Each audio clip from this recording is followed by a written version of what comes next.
Hello everybody. Today we're gonna do some more interesting thing as far as the practice is concerned. Um, I'm not gonna follow the practice that we have in slides because I think that I was thinking about something more valuable, but you are more than welcome to look at the example. Essentially, the original practice was about adding DNS support for the socket client. So if you have the chance to download to clone the GitHub repository, you could see the additional commands where when you are creating a socket client and you are attempting to connect to this to a specific website, this additional code adds supports to the FQDN or the domain name that the website needs to that you want to connect to the website. So essentially, if you just really quick without going into too many details, you're adding the get host by name, and you get the in the argv you get the host name, and then essentially you are trying to connect and you get a list of several IPs, and the socket connection will be to one of these host IPs. But I guess that what we wanted to do here, what I wanted to achieve here, is to allow you to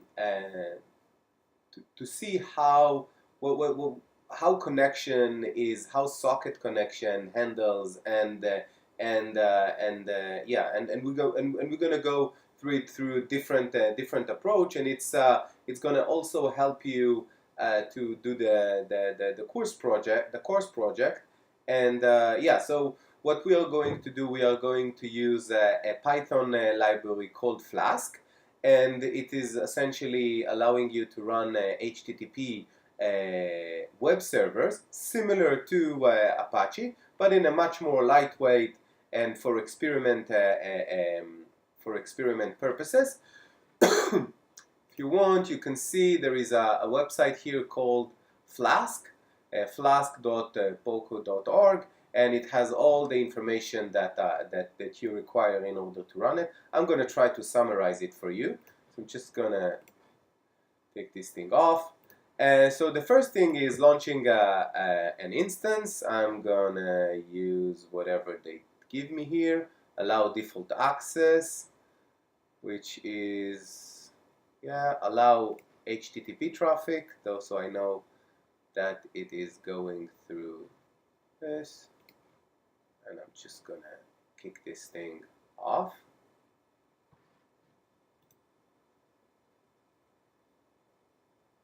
So going back to our instance, we can see that it's up. We're going to take the IP, take it down,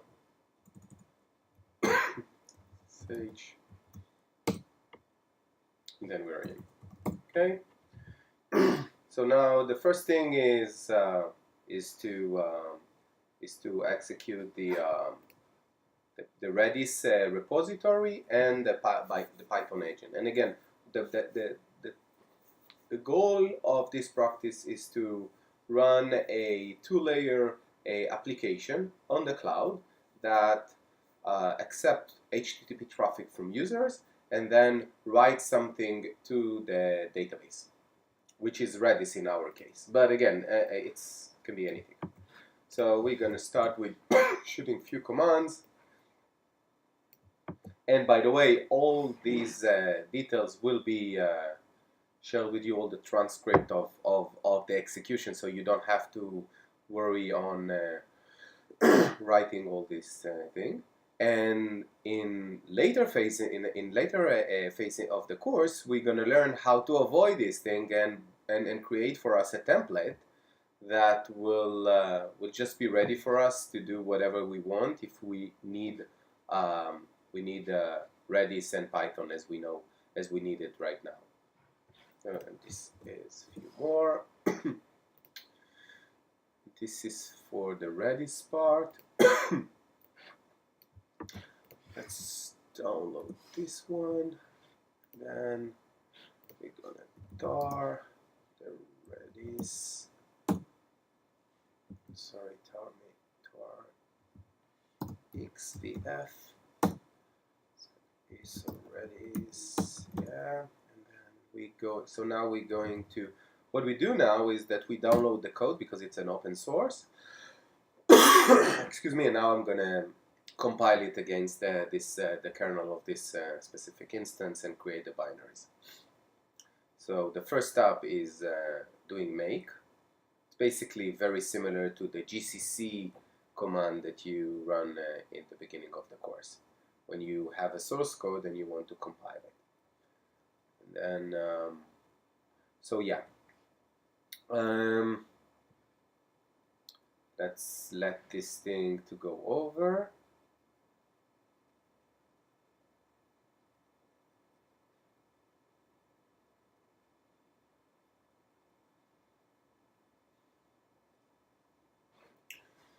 And now make test, because this is what they asked me to do, to run the test. And then after that we're going to be able to install the software. So again, don't worry, you don't need to know these details. It's just a good practice. I wanted you to see how one can get something from scratch, download the code from the website, and compile it into the service. Again, when we are talking about production workloads and we're doing, you know, a mass installation of a production website that include sometimes hundreds of servers, we don't do it for every host. Again, this is just for the practice. So as you can see, we are in stage 20 to 42. I'm gonna pause it, pause the movie and pause the video clip, and then resume it once that we are done. Okay, we are now back, and we see that it's the old test passed with no error. So now we are ready to install, to compile the code. So it's sudo make install, and it's installed. We're gonna go to utils, I think it's called, yes, and now we are going to install it as a server. So what we do basically here, we are installing the piece of code, the Redis, as a service, and here is all kinds of default configuration, 6379, and this is the default. If you want to change it, you can change it. I don't know why if you want to choose to change it. So please select Redis config file name. This will be the config file name. This will be the log file. Essentially, what I'm doing is basically applying all the defaults. So now I want to know if I have something that is running as I just did. So as you see, that the port is 6379. And in order to know what is running on 6379, there is a command called netstat. And then netstat provides you all kinds of things. I will show you the important one. Netstat -a and p for the process, n for something, and a is for all network activities. It includes all the sockets, client socket, server sockets, Unix sockets, and again, please feel free to run it without the pipe so you can actually see all the details. So and netstat-p, and then I will do grep on 6379, and as you can see, I have a Redis server that the PID is 13768, and it is listening here. Okay. So what we do is I'm just gonna do ps-aux grep. Just look at this process ID. It's just an exploration and see if we can find something. Again, this is the execution of the Redis ID. Okay, the Redis server. This is what you need to do in order to execute, because it's written on the process tables. All right. So let's now that we validate that the Redis is running and listening on the socket, the port ID, let's try and do things with it. And to do it, you use you use the binary, the client called Redis CLI command line. And now you can do set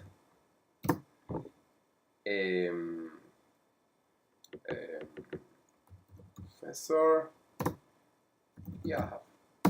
Okay, and then you do get prof get Yahoo. It's a very simple thing. This is why I choose to use this thing for the course, because you don't need to have a deep knowledge of extensive knowledge of databases. It's simple to get and set, and this is what we are going to use. But again, once that you gonna continue with your courses, you sometimes would need to have some schema and some tables, and then in this case you will need something more more robust like MySQL. But this for our course is pretty enough. So exit, and now we are at the stage of installing Flask. Okay, so installing Flask. Again, you can. This is, let's see. Okay, and now so that's about it. This is what we install. So it's let's create CSYE6225. Let's just create a folder. And we're gonna go this folder, and now we are going to create a virtual env, and we're gonna call it venv. This is the tutorial. This is what the tutorial said.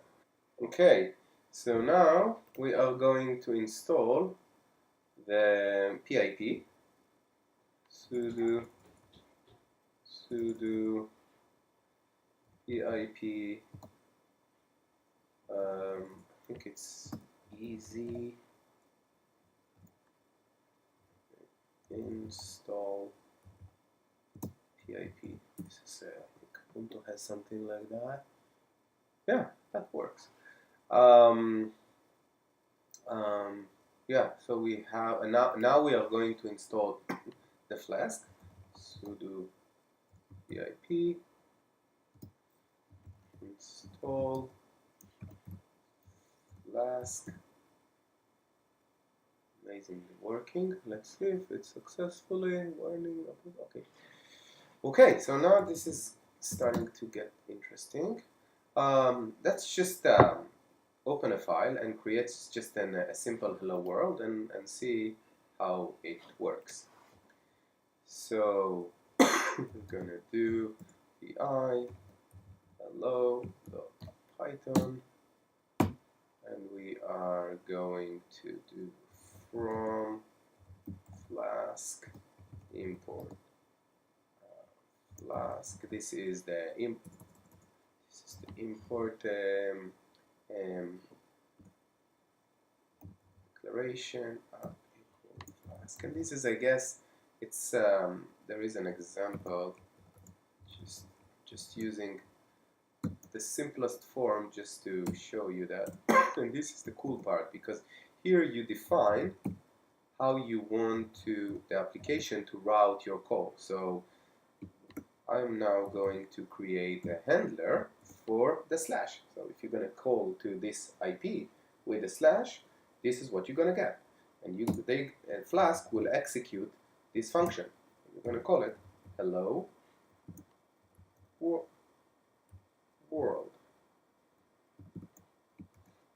Okay, and we'll do return hello world.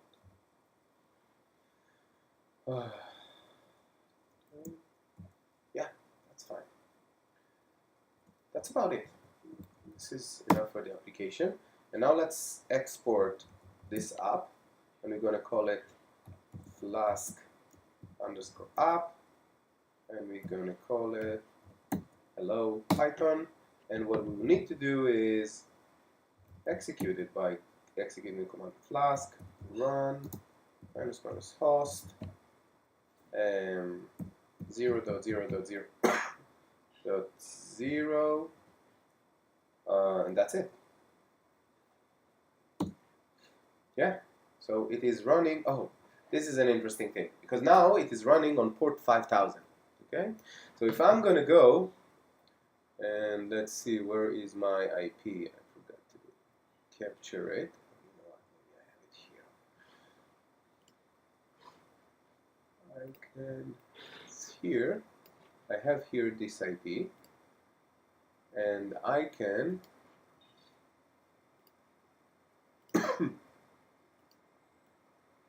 just copy it, and I'm going to try to go to this IP, but this will not show me any love because it is listening on port 5000, you see? So if I'm gonna write here 5000, this is not also not going to work because port 5000 is not open to the public access. It is open only through port 80. So one way to solve it is using something we call SSH tunnel. And another option is to go through the computer engine and configure the port 5000 to be open. We're going to do both, so just that you will get the idea of what needs to be done. So let's just open port 5000. Internal IP. This is the default. See, it's opening here. I'm going to add another one. I'm going to call it flask access, whatever I want, IP range, and this is the port. I can call it 5000. Okay. Protocol. TCP. Okay, no, that's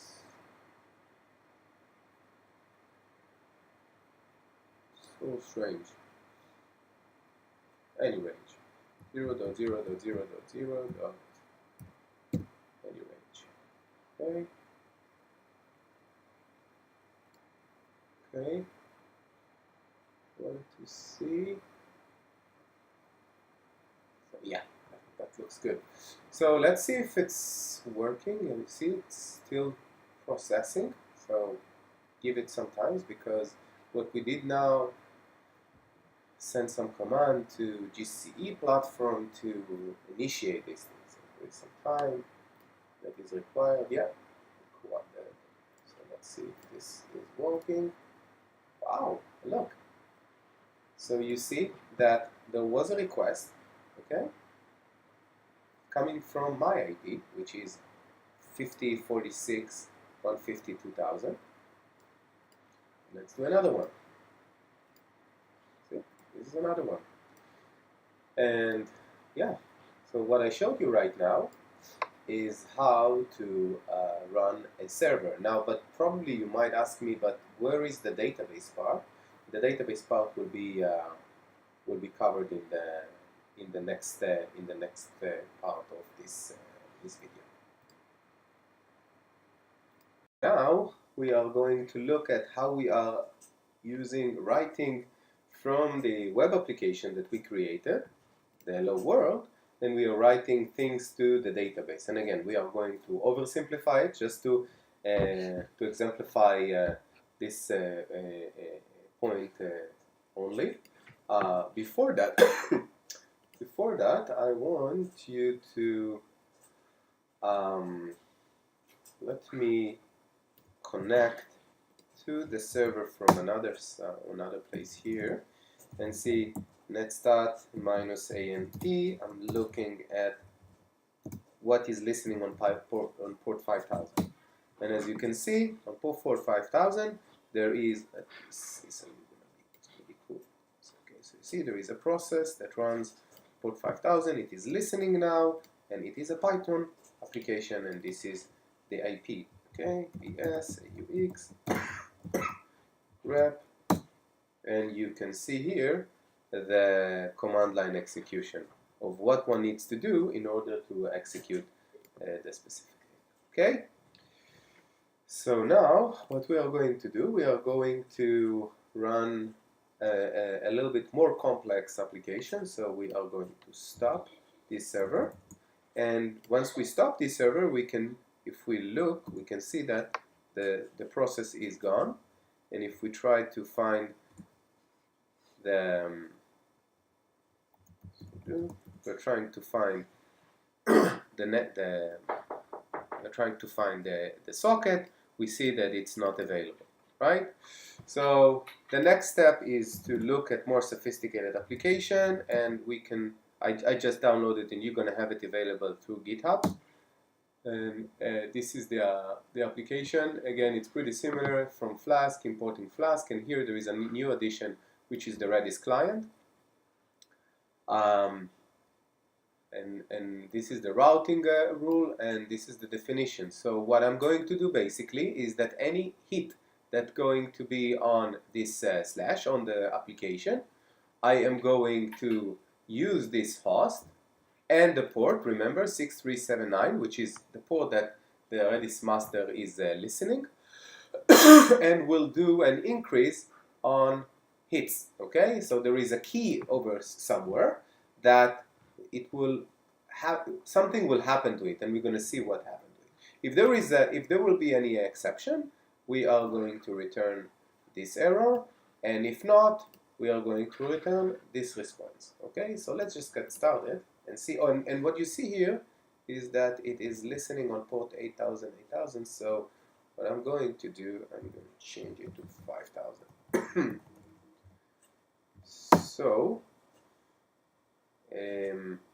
So what we need to do now is, if we are going to do Flask run host, it's not going to be good because we are running, let's see, we are running our old application.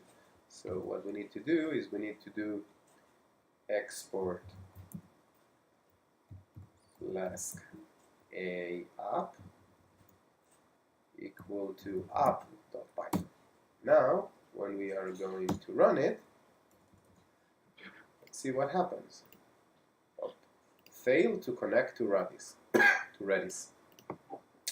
And the reason is that I forgot to do something. So if I'm opening the app.py and Redis.master is unknown, okay? So what I need to do is I need to add. So let's just start with this one. So this is not working. Okay, and now let's sudo vi. By the way, this is another window to the same application. So I'm gonna add Redis master as a host name. Let's see if it's gonna show me more love. Yeah. So you see, hello world. I have been seen one time. I've been seen twice, of course. Okay, and as you can see, we can now let's see what is happening on the Redis level. So if we do Redis cli, and I'm doing get hits again, and you can see that this is the number, and hits is just another key. If you do get prof, it's Yahoo. Okay, so it's pretty simple, and we can do something. We can do something like that.